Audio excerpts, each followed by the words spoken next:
point que il a dit, si on l'écoute bien, faut être volontaire. Si vous le voulez, vous mettez vos enfants à l'école. C'est-à-dire que si demain, il y a un gamin qui clame ça, c'est de votre responsabilité. Et ça va se passer. Ah, ouais. Voilà, lui, il se dégage de toute responsabilité, Macron. Hein. C'est pas obligatoire. Hein.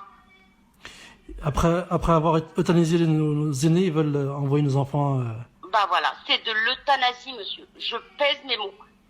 Injecter du Rivotril à un patient de 70 ans sous prétexte qu'on n'a pas assez de place en réa, ça s'appelle de l'euthanasie. Ni plus, ni moins. Point à la ligne. Alors que c'est des patients, ouais, comme vous disiez, c'est des patients qui auraient pu être sauvés. Bah, bien sûr, mais bien sûr. Mais ça veut dire qu'il n'y a pas de matériel, pas de place, pas de... Bah, il y a plus de place en réa. Ce que vous voulez faire? On va les mettre où, les patients? On va les mettre où? C'est bon, il a fait sa communication en prenant des TGV, etc. Par contre, on l'a sollicité pour ouvrir certaines cliniques privées sur Paris qui sont fermées, qui n'ont personne, qui nous disent ramenez-nous les patients, on va les prendre en charge, on a des places de réa. Macron ne veut pas. Macron a dit non. Il a dit non. C'est incroyable. La clinique Labrousse aurait pu nous les prendre, mais il veut pas. Il ne veut pas. Et vous avez vu il y a eu combien de décès dans votre établissement?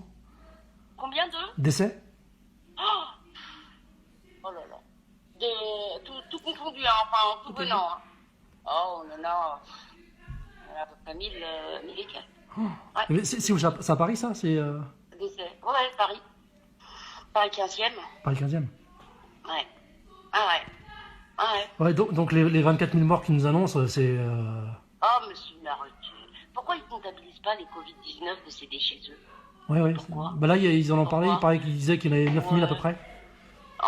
Ouais, bon, il y en a plus qu'ils arrêtent leur connerie. Hein. Au début, il fallait trier. Ah, vous avez des symptômes? Une boîte de Doliprane, mais c'est quoi ce bordel de merde? Une boîte de Doliprane, des symptômes? Non, il n'y a pas de boîte de Doliprane. Sortez la chloroquine, sortez la zéthromycine.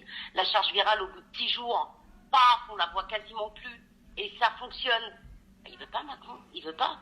On a quand même perdu des jeunes. Hein. Moi, il y a un patient de 48 ans qui m'a marqué et je ne l'oublierai jamais. Faut dire que nous, personnels soignants, nous sommes atteints. Hein. Il faut vraiment qu'on aille voir des psys. Hein. Parce que les larmes dégoulinent, même si c'est des gens qu'on ne connaît pas d'elles-mêmes. Moi, je suis atteinte. Je le sens comme mes collègues. On se met à pleurer même devant les patients. Quand même. Moi, je ne peux pas ressentir ce que vous ressentez, mais je pense que c'est comme dans une guerre, en fait. Quand on voit des morts. C'est vrai, mais c'est vrai. 48 ans, 6 gosses, qui me dit, madame, je veux pas mourir. Et il est décédé. Oh, le monsieur. Oh, le pauvre. Et il est décédé. Voilà. Il n'a pas vu ses enfants et sa femme ne l'a pas vu. Bon, voilà. Voilà, tout ça pour pas avoir essayé la chloroquine, tout ça pour pas. Mais Macron est un assassin. Mon Dieu. Macron est un assassin. Mais ouais, Macron et son gouvernement, tous ceux qui... C'est lui qui décide. Personne ne décide à son Alexis Corbière de merde, là. Voilà, son grand conseiller. C'est lui, mais d'où ils y connaissent en médecine? Même Véran, il est nul. C'est un neurologue qui est nul. D'ailleurs, le Rivotril, c'est Véran qui lui a donné l'idée, puisque monsieur est neurologue. Allez hop, les petits vieux, là, let's go. 70 ans, on les fait partir, vous vous rendez compte? Faites de la place. Faites de la place, mais c'est exactement ça. J'espère que les gens vont se réveiller. J'espère qu'après le Covid-19, s'il y a un après Covid-19, Macron, pour le cliquage, il a détruit tout le monde. Mais tout le monde. Nous, il nous a détruit psychologiquement. J'ai des collègues qui sont décédés aussi, monsieur. Des collègues, on a des médecins qui sont décédés, on a des infirmières, on a des aides-soignantes qui sont décédées. Donc, pitié, il faut que tout le monde se lève. Transmettez le mot. Parce que vous savez rien de ce qui se passe à l'hôpital. Bah non, je vous dis, moi, la seule fois où j'étais à l'hôpital, c'est à l'entrée de l'hôpital pour livrer les fruits et je suis reparti, mais je ne sais pas ce qui se passe derrière. Vaut mieux pas le savoir. Parce qu'à mon avis, si les gens voient ça, si les gens vivent ne serait-ce qu'une journée à l'hôpital, je vous assure, ils vont aller le pendre, Macron. Ils vont aller le pendre. Le pendre. Ouais, c'est incroyable. Et là, il nous dit, emmenez vos enfants à l'école. Oui, mais sur pitié, mon Dieu, ne faites jamais ça. Vous allez tuer vos gosses. Vous allez tuer vos gosses. Mais même pas en rêve. Moi, je ne cesse de le publier sur Facebook. Enfin, il y a des gens, il faut qu'on retourne au travail quand même. Mais c'est odieux d'entendre ça. Face à ce qui se passe, c'est odieux. Il faut qu'on retourne au travail. Mais quel travail? De quel travail me parlez-vous? De quel travail? Au prix de vos enfants? Ils vont pas mourir quand même. Et là, j'envoie le lien de Necker. Ah ouais, ça fait froid dans le dos. Ah ouais, mais c'est rien. Voilà. il y en a beaucoup plus. Ça, je vous parle de l'assistance publique au hôpital de Paris. Hein. Ah ouais, Le reste... je connais bien l'hôpital Necker. Ah ouais, voilà. Donc, non. Trousseau, il y en a aussi, j'ai oublié dire. Non. Bon. Non, on peut pas prendre ce risque. Ça suffit. Transmettez le mot, je vous en supplie. Transmettez le mot Je vais le transmettre, vous inquiétez pas, je vais le transmettre à tous mes contacts. Voilà. Et qui feront de même, et voilà, ça fera une chaîne qui fera que... Exactement. Transmettez le mot parce que nos gosses, ils valent plus que la vie de Macron. Je vous le dis, moi. Moi, j'en ai qu'un, mais quand je pense aux enfants et quand je vois des enfants dans cet état-là, à cause d'un irresponsable pareil, ça s'appelle un crime. C'est criminel. Ce qu'il fait là, c'est criminel. Voilà. Et il veut dégager sa responsabilité pour dire, ah bah moi, je ne les ai pas obligés. Hein. Ah bah oui. Mais voyons. Il est crèche, mais il est malade ou quoi? Mais il est complètement taré, ce mec. Ouais. Mais je vous jure, on a affaire à un assassin. Non, mais de toute façon, depuis le début, entre ne partez pas de masque, ensuite... Alors je le savais, mais je me suis fait contrôler par... J'étais mort de rire, c'est tout, le mec m'arrête, il me contrôle, vous allez où? Je dis, monsieur, je travaille, je vais à l'hôpital, voilà mon caducité, voilà ma carte professionnelle. Et il s'approche de moi, je lui dis, monsieur, vous n'avez pas de masque, vous êtes en train de mettre votre vie en danger. Là, il me regarde et il me dit, mais vous savez qu'on n'a pas le droit. Je dis, ah bon? Votre vie n'est rien par rapport à la parole de Macron. Alors, le jour où vous allez vous retrouver, venez, je lui dis, il y a des gendarmes d'ailleurs en réa chez nous. Il y a des gendarmes qui n'avaient pas de masque, qui sont en réanimation. Bon. Il y en a qui ont survécu, il y en a qui n'ont pas survécu. Eh ben, vous allez être le prochain sur la liste, mais on n'a pas le droit. Vous vous rendez compte? Vous êtes en train de sacrifier votre vie, je lui dis. Monsieur, vous êtes en train de sacrifier. J'en avais un masque à côté, je lui ai donné, il me dit non, je ne peux pas le prendre. On n'a pas le droit. Je lui dis, bah donc, elle vaut pas cher votre vie, hein. Ouais, sa vie et celle de ses proches, hein. Quand il va rentrer chez lui, il va contaminer. Ah ouais, mais ils n'ont pas le droit. Ils ont ordre de ne pas porter le masque. Vous vous rendez compte? Mais vous vous rendez compte, mais on est où là? Moi j'ai l'impression d'être dans un pays du tiers-monde. Je vous jure. J'ai une copine marocaine qui me raconte comment ça se passe au Maroc, mais ils sont mieux que nous. Mais ils sont mieux que nous, bordel. Ouais. Mohamed VI, il assure. Production de masques, utilisation de chloroquine, azithromycine dès le début des symptômes, ça fonctionne. Ouais, ils ont même pas 200 morts. Nous, ils veulent pas. Ben non, parce que M. Lévy, directeur général de l'INSERM, est en train de travailler sur des molécules qui vont valoir des milliards. Ouais, ça, c'est beaucoup. Le vaccin, c'est pareil. Hein. Ouais. Le vaccin, oublié, hein. Ça va être une grosse daube. Je vous le dis tout de suite. Ouais. Le vaccin qui va être mis sur le marché, s'il y en a un, ça va faire des catastrophes sanitaires. Mais vous savez qu'ils veulent obliger les gens à se vacciner. Hein. Non, mais certainement. J'ai entendu dire que ceux qui ne sont pas vaccinés ne pourront pas voyager, ne pourront pas se déplacer. Qui est derrière tout ça? C'est pas M. Bill Gates par hasard? Enfin, par un simple hasard, voyons. C'est lui qui finance tout ça. Faut arrêter, quoi. Et Macron est dedans. Faut arrêter. Je ne sais pas si vous avez souvenir du vaccin de l'hépatite B qui avait fait une catastrophe sanitaire, d'ailleurs, avec des scléroses en plaques à l'Argamanu. Là, ça va pas être des scléroses en plaques qu'on va avoir. Allez savoir si on va pas développer des cancers. Ouais. Moi, je n'ai aucune confiance. Il y a quand même un séquençage SIDA dans ce virus. Hein. On n'a pas le vaccin. Et vous êtes en première ligne. Vous risquez de tous vous faire vacciner parce que vous êtes soi-disant... Je vais vous dire, monsieur, moi, si on m'oblige à me vacciner, je pose ma démission. Et on est plusieurs à être dans ce cas. Allez-y dans les hôpitaux, allez soigner. Nous, on ne sera pas vaccinés. On ne se fera pas vacciner parce qu'on sait ce qu'il y a dedans. Voilà. Et on connaît les effets secondaires par avance. Donc non, merci, je démissionnerai, monsieur. Ça, c'est clair et c'est net.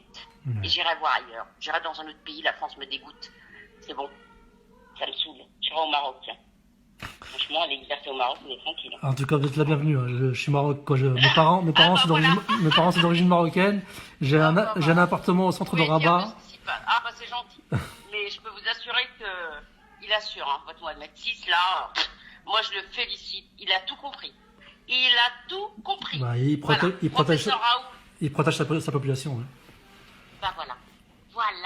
Macron, non, on est trop nombreux. Allez. Surtout les vieux, là, ça coûte cher. Let's go. Et puis les gosses, s'il y a de la casse, allez. Mais il veut nous tuer. Ni plus, ni moins. Et je suis pas la seule à le dire. Alors moi, je suis mort de rire quand je vois Philippe Juvin qui passe beaucoup à la télé. Vous savez, le chef de service des urgences de Pompidou. Ouais. Et Philippe, c'est pareil, hein, ça bouillonne de l'intérieur, mais il y a des choses qu'il ne peut pas dire, parce qu'il est quand même maire de Colombes, de la Grande Colombe. Ouais. Donc on va lui mettre les bâtons dans les roues s'il ouvre trop sa bouche, hein, pour les budgets, etc. Mais il n'en pense pas moins. Non, mais bon, il y a des gens, c'est des conflits d'intérêts, et voilà. Faut pas tout dire. Ouais. Mais c'est comme le truc de Rivotril, hein. On a eu ordre de fermer notre bouche. Mais bon, il y a eu des fuites, et tant mieux que les gens sachent. Alors après, on vous dit, mais vous, médecins, vous êtes complices. Non, non, nous ne sommes pas complices. On ne nous donne pas d'autre choix. Tout est ficelé pour en arriver là. Tout est organisé dans le but de limiter la réa. De toute façon, elle n'est pas extensible. Hein, on a fait le max. Ouais, c'est 7000 Et places, là. puis, voilà. Monsieur veut pas ouvrir les cliniques privées alors qu'on aurait pu mettre ces gens-là dans des cliniques privées. Il y en a plein sur Paris qui ont ouvert leurs portes. Macron a dit non. Pourquoi? Macron a dit non. Enfin, mais les masques, monsieur, il y en a plein chez les grossistes. Hein. On vous ment. Les masques FFP2, il y en a plein chez les grossistes. J'ai des potes grossistes, ils en ont plein. Ils ont ordre du ministère de la Santé de ne pas en sortir un seul. J'ai des potes pharmaciens qui peuvent en commander à Largamanu. On dit demain t'en veux, demain j'ai 20 000 masques en pharmacie. Mais On ne veut pas. ils leur interdisent de vendre les masques. Ouais. Vous vous rendez compte? Même pas de les vendre, ils sont disponibles, ils sont chez le grossiste, ils vont périmer. Macron veut pas. C'est incroyable. Macron ne veut pas.